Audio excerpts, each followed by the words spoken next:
দুষ্টু তান্ত্রিক, ছেড়ে দে নাগনাগিনীকে। নয়তো তোমাদের দুজনকে শাস্তি দিতে হবে। একটি নীল আলো বের হয়, আর সাথে সাথে সে ভৈরব তান্ত্রিককে একটি ব্যাঙ বানিয়ে দেয়।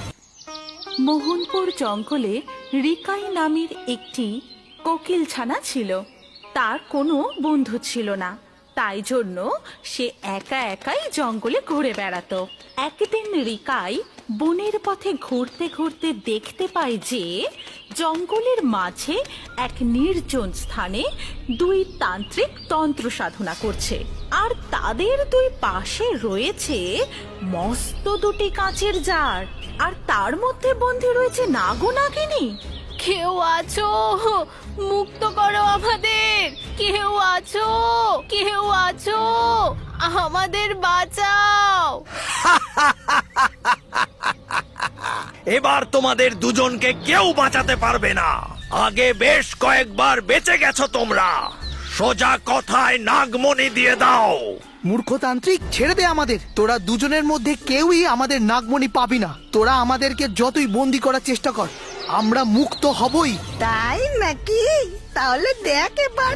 হুম, হুম, হুম, হুম, স্বাহা। তারপরে গৈরব তান্ত্রিক আগুনে কিছু ছুঁড়ে দেয়, আর সাথে সাথে নাগনাগিনী ব্যথায় খুব কাতরাতে থাকে।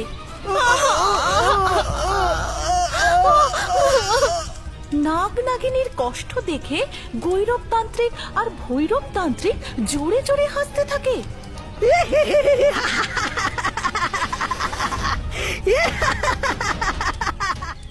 এই সব দেখে রিকাই বলে, এটা কি দুষ্টু তান্ত্রিক নাগনাগিনীকে আঘাত করে বন্দি করে নিয়েছে নাগমণি নেওয়ার জন্য? আমার ওদেরকে বাঁচানো উচিত, কিন্তু কি করে? ঠিক সেই সময় সুন্দর দুই পরী সেখানে আসে ও নাগনাগিনীর পাশে দাঁড়ায়। তারপর তারা বলে যে, দুষ্টু তান্ত্রিক, ছেড়ে দে নাগনাগিনীকে। নয়তো তোমাদের দুজনকে শাস্তি দিতে হবে। আরে বাপ রে, তোমরা দুজন কে? তবে তোমরা খুব সুন্দর। কি ছেড়ে দেবো? কখনো না, আমার মনি চাই। ঠিক আছে, তবে এই নে। এই বলে প্রথম পরীর জাদু দণ্ড দিয়ে একটি নীল আলো বের হয়, আর সাথে সাথে সে ভৈরব তান্ত্রিককে একটি ব্যাঙ বানিয়ে দেয়। আর সেটা দেখে গৈরব বলে, আরে বাপ রে, আরে বাপ রে, ওরা যদি মনিটা দিয়ে দিত আমরা চলে যেতাম। তাই নাকি? তুইও নে।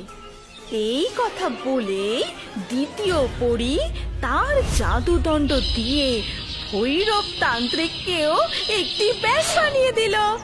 তারপর পরীরা আহত নাগনাগিনীকে জারের ভেতর থেকে মুক্ত করে নিজেদের সাথে করে